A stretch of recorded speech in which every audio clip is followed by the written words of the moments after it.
PSD continua a discussão sobre o futuro político de Cavaco Silva, mas esta semana um polémico decreto-lei do Ministro das Finanças sobre o pagamento das dívidas fiscais das empresas e dos clubes de futebol mobilizou as atenções do país e fez entrar em cena Eurico de Melo. Será este o tema da análise política da semana, assinada pelo Dr. Proença de Carvalho. Boa noite, Dr. Mas antes vamos ver o nosso barómetro sobre a popularidade dos líderes, que de resto esta semana não revela grandes alterações. Vamos ver. As notas desta quinzena no barómetro da popularidade. Numa escala de 0 a 20, Mário Soares tem 13,9 valores, sobe uma décima em relação a 15 dias e continua o primeiro da lista. Uma décima, mas a descer, está a imagem de Cavaco Silva. Tem agora 10,2 pontos. Não lhe é muito favorável alimentar a indefinição quanto ao futuro no partido. Vantagens nesse suspense só se for para o governo. Está agora com 9,7 valores, nota ainda negativa, mas com tendência para subir. Nesta sondagem, quem mais beneficia com a agitação no PSD é António Guterres. O líder dos socialistas registra a maior subida da quinzena. Tem 11,7 pontos, mais 5 décimas do que há 15 dias. Carlos Carvalhas também sobe e, com 10,5 valores, ultrapassa ligeiramente a nota de Cavaco Silva. Manuel Monteiro mantém o segundo lugar, mas como anda mais apagado, desce também uma décima. Está com 11,8 pontos, muito próximo de Guterres.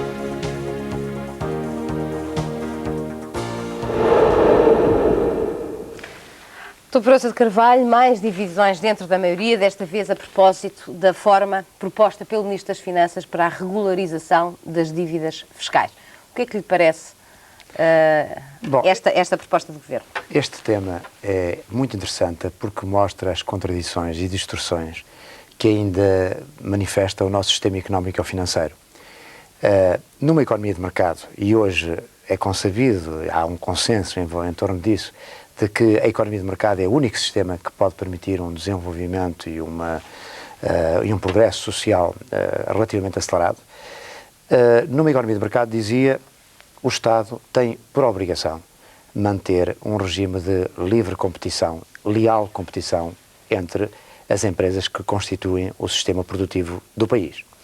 Ora, para que haja uma sã competição, o Estado não pode intervir, por exemplo, perdoando dívidas a umas empresas, deixando que umas empresas não paguem, que outras paguem. De facto, nessa perspectiva liberal de economia de mercado, é grave que o Estado intervenha colocando, de facto, discriminações entre as empresas. Bom, mas isto é uma visão de problema. Uma visão que eu, aliás, também sou adepto, mas eu não sou um liberal fundamentalista.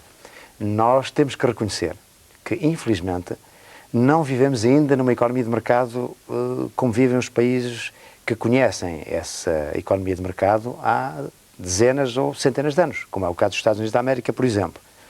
Portanto, em Portugal, nós tivemos 50 anos de dirigismo do Estado, tivemos depois uma revolução que pretendeu instaurar o socialismo e que provocou contradições enormes e distorções no sistema económico-financeiro. Tivemos uma Constituição que apontava a via para o socialismo e isso gerou em muitas empresas, situações que, independentemente da vontade e da competência dos empresários, situações de grande déficit de gestão. Por exemplo, repara, a rigidez com que a nossa legislação do trabalho se manteve durante muito tempo impediu os empresários, os gestores, de poderem regular adequadamente a sua força de trabalho em relação ao mercado.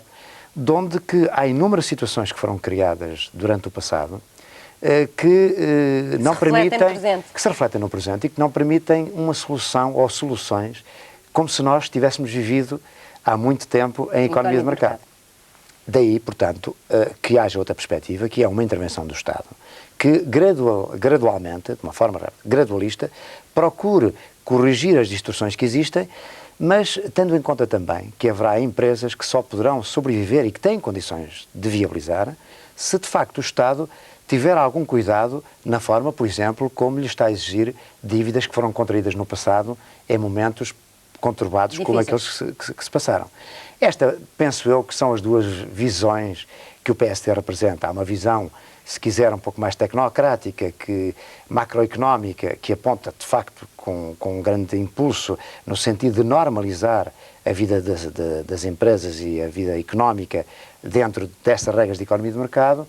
E há também outra visão, porventura mais realista, porventura mais ligada às empresas. É o caso do engenheiro Eurico de Melo, que reflete um pouco essa visão. Atenção, calma, Economia de mercado, sim.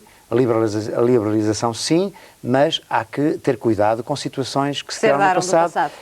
Portanto, há que estabelecer um compromisso. Mas, do seu ponto de vista, o Ministro das Finanças, Catroga, insere-se em qual dessas tendências? Bem, eu penso que o Ministro Catroga, de certo modo, faz uma simbiose relativamente boa dessas duas tendências. Pelo menos até agora isto tem sido reconhecido em geral. Portanto, não é merecedor de crítica. Ele é um homem que tem uma visão macroeconómica, sem dúvida, mas também é um homem muito ligado às empresas, que fez uma vida empresarial e, portanto, consegue fazer essa simbiose. E este decreto, esta legislação, é um compromisso. Realmente, quando se vem permitir que as empresas regularizem a sua situação fiscal através de uma espécie de amnistia em relação a juros e de prazos de pagamento em relação ao futuro, ele está, de facto, a estabelecer esse compromisso. Mas, como todos os compromissos, eles são muito difíceis e, por vezes, acabam por não traduzir o equilíbrio ideal entre as situações. E é possível que isso aconteça. E eu faria duas críticas a esta legislação do Ministro Catroga. A primeira é da criminalização. Não é propriamente este decreto, já vem desde o início de 1994, mas há uma tendência, em todos os governos europeus, de resto, não é apenas em Portugal, para utilizar o direito criminal como instrumento para cumprimento de determinadas obrigações de caráter económico ou financeiro. Isto é muito grave, a meu ver, porque o direito penal deve ser reservado para a defesa dos grandes valores. Da vida e outros. Outros valores fundamentais. E não pode ser banalizado. No caso concreto, ainda é mais grave, porque, repare, no fundo, nós estamos a ameaçar com a cadeia muitos gestores e empresários que se limitaram entre pagar ao Estado algumas dívidas ou pagar salários a trabalhadores, porque os seus recursos não permitiam satisfazer ambas as obrigações, optaram por pagar a seus trabalhadores. Eu pergunto, quem é que pode lançar uma pedra a esses empresários e a esses gestores? E como é que se podem meter na cadeia pessoas que, no fundo, agiram sem culpa no sentido ético? E os clubes, é claro doutor, que... E essa pedra não pode ser lançada relativamente aos presidentes dos clubes de futebol? Bom, eu devo dizer que, relativamente aos clubes de futebol, o que eu disse em relação às empresas, obviamente não se aplica aos clubes de futebol. Não tiveram os problemas que tiveram as empresas durante todo esse processo, uma vez que o Estado não interveio, digamos, na sua gestão, nem houve distorções que justifiquem um tratamento diferenciado daquele que é dado ao comum dos cidadãos. Eu penso que, no caso dos clubes de futebol, porque são muito populares, porque têm milhões de adeptos, porque satisfazem de facto o interesse público, que é o desporto, que é o espetáculo hoje, que evidentemente que tem multidões que o seguem. Alguns dirigentes dos clubes de futebol, julgo que criaram um certo sentimento de impunidade e de que estão acima do sistema jurídico. E eu julgo que isso é criticável e penso que nesse aspecto a posição do Governo de uma certa firmeza é de aplaudir. Julgo que é importante que se reconheça que todos têm que cumprir a lei. Muito obrigada, Dr. Proença de Carvalho. Nós chegamos ao fim de mais uma emissão do 7 à Sexta. Voltamos para a semana no mesmo horário. Boa noite.